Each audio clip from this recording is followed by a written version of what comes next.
Alright! Welcome back mga ka-react. Ito naman po si Alan React TV. Gagawa na naman tayo ng panibagong reaction video. So ito, napanood ko ito kahapon. Ito po yung reaction ni Supremo or ni Epipanio Labrador. Doon daw sa mga, tingnan natin, para sigurado, no? Reaksyon ni Supremo, Epipanio Labrador sa mga INC vloggers na nagpapakalat ng fake news. Okay, fake news daw. Okay. So ito po, no. Siyempre, bago tayo mag-start, shoutout po sa inyo lahat, sa lahat ng mga bago nating subscriber. And yung, ewan ko, no, kung sino man yung nag-comment na, pinin yung comment niya, no. At ang sabi niya rito ay, ito, gusto mo lang yatang magpasikat kaya ka gumagawa ng vlog. Well, hindi ko sa magpapasikat. Views po tayo, no? So, sa content po. Ayan, at least alam mo na. Real talk lang yun. So, anyway, back to the topic tayo, no? So, dito, nire-reason out ni Epipanio Labrador kung bakit daw siya nawala. For how many? Siguro hours lang. Kasi nakita ko, may vlog naman siya, no? Bago siya nawala. Prior. Yung siguro one day ago. So, siguro mga nawala siya 12, 14, or 16 hours. Ganon. So, ngayon, pakinggan natin, no, yung sinasabi niya. Ito. Medyo nakakatuwa to. Actually, napanood ko na ito lahat. Gusto ko lang din makita nyo. Yan, sabi niya. Huwag na intro. Okay, ito na. Okay, mga minamahal ko mga kababayan, magandang araw po sa inyong lahat. Okay, bagong lahat, sa mga nagtatanong po kung bakit hindi ako nakapag-vlog kahapon, mayroon lang po ako inasikaso, no?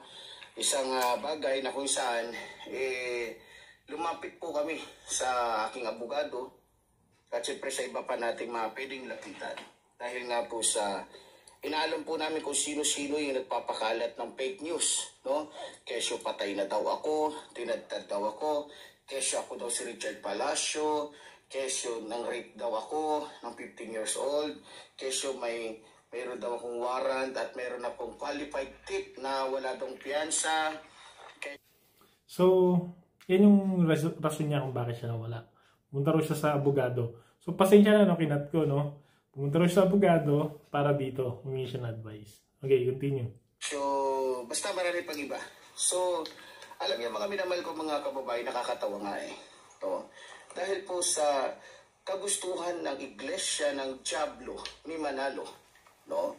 Na tayo ay patahimikin dahil natatakot nga sila, talagang takot na takot sila sa inyong lingkod. Dahil alam ng iglesia ni Manalo na talagang mas matindi si Epipanio Labrador pag bumanat. Pag bumanat. So, kaya gumagawa sila ng paraan. Lahat, pati mga may connection sa akin, gusto nilang guluhin, gusto nilang pinagbabantaan pa nila, mga kababayan. Pinagbabantaan nila yung may mga connection sa akin na kapag hindi daw nagsalita, hindi na gano'n, alam niyo na, alam niyo naman yung grupo na to ay criminal ho talaga itong iglesia ng Diablo ni Manalo. Diba? Dahil Diablo nga ito, iglesia ng Diablo, ayun, wala silang wala silang katahimikan, talagang gusto nilang mangagat, gusto nilang pumatay, gusto nilang manakit, gusto nilang manggulo. Okay. So, eto, no, gusto yung reason niya bakit siya nawala. Alam mo yung tipong sasabihin mo na lumapit ka sa abogado, magtanong ka kung ano siguro yung gagawin dahil sa mga nagpapakalat ng fake news. Ano yan? Akala ko naman, syempre, di ba? Tagal ko rin siya sinuportahan. Akala ko naman matapang, no? Ever since. Kasi kung talagang matapang ka or for pure content lang, bakit ganun, no? Parang nagiging, para sa akin, no, parang medyo iyakin. Kasi, isipin mo ikaw yung bato ng kung ano-ano, di ba? Na wala ka namang facts, di ba? Dapat meron kang mga katunayan na bakit mo binabato yung isang bagay na sila ay ganito, sila ay ganyan, di ba? So, dapat meron kang supporting. Kung ano man yan, kung may documents ka na sinusupport yung binibigay mo o yung mga kinakalat mong balita. Kasi, ganito yan. Parang, yung sinasabi niya is, alam mo yung kung ano yung ginagawa niya, parang feeling niya, siguro, no, sa nakikita ko, no, dahil medyo, ganun ko, pagka yung medyo may anxiety ka na, medyo, ano ka na, uneasy, parang wala ka na sa, alam mo, wala ka sa ulurat, hindi matino yung isip mo, ganun ganun yung pag-iisip mo kasi syempre, wala kang peace of mind eh. So ngayon, parang lahat is against you. No? Parang lahat ng sabihin mo, ganyan. Parang nafe-feel mo na merong something sila na gano'n sa'yo.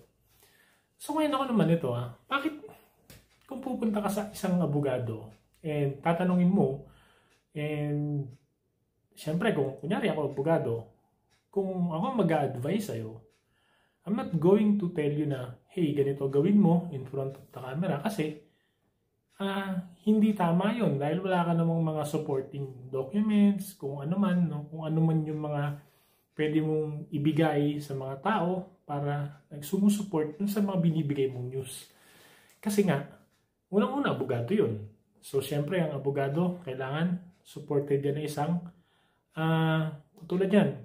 Pwede ka kasing ma-libel or whatever na pwede mong sabihin sa internet is pwede kang makasuhan kung wala kang supporting documents. So, syempre, kung pumunta ka sa abogado, sasabihin sa iyo yun. Bakit ito, no? Hindi ko kasi tinapos na, pero napanood ko na siya. Kung papanoorin nyo, kung ano-ano pinagsasabi niya.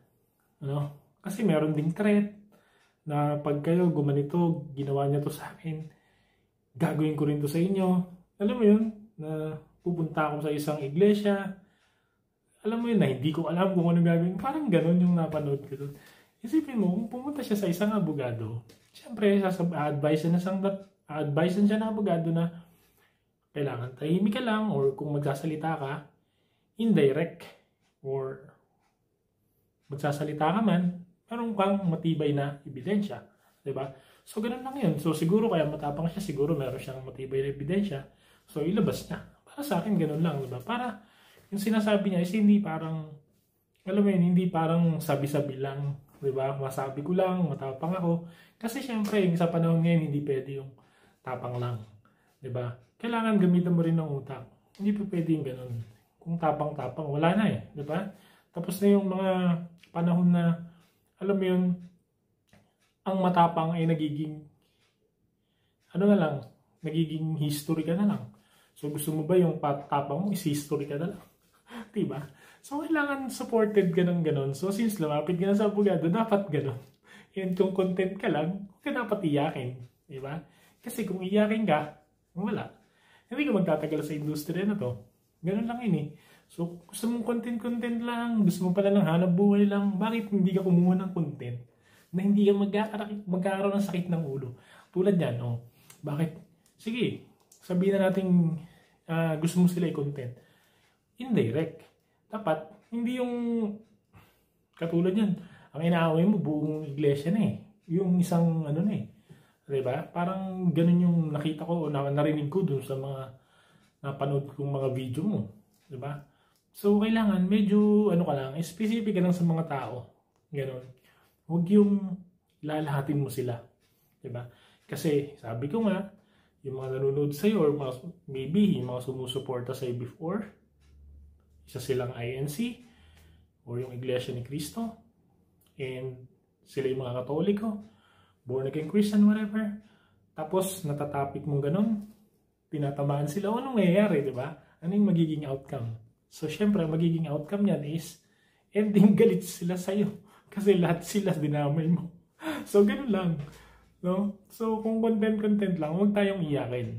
Yun lang masasabi ko. So again, ako gumagawa lang ng content. Doon sa nag-comment na yun, nakapin yung comment mo. Yan, basahin mo. Hindi ko nasasabihin yung pangalan mo.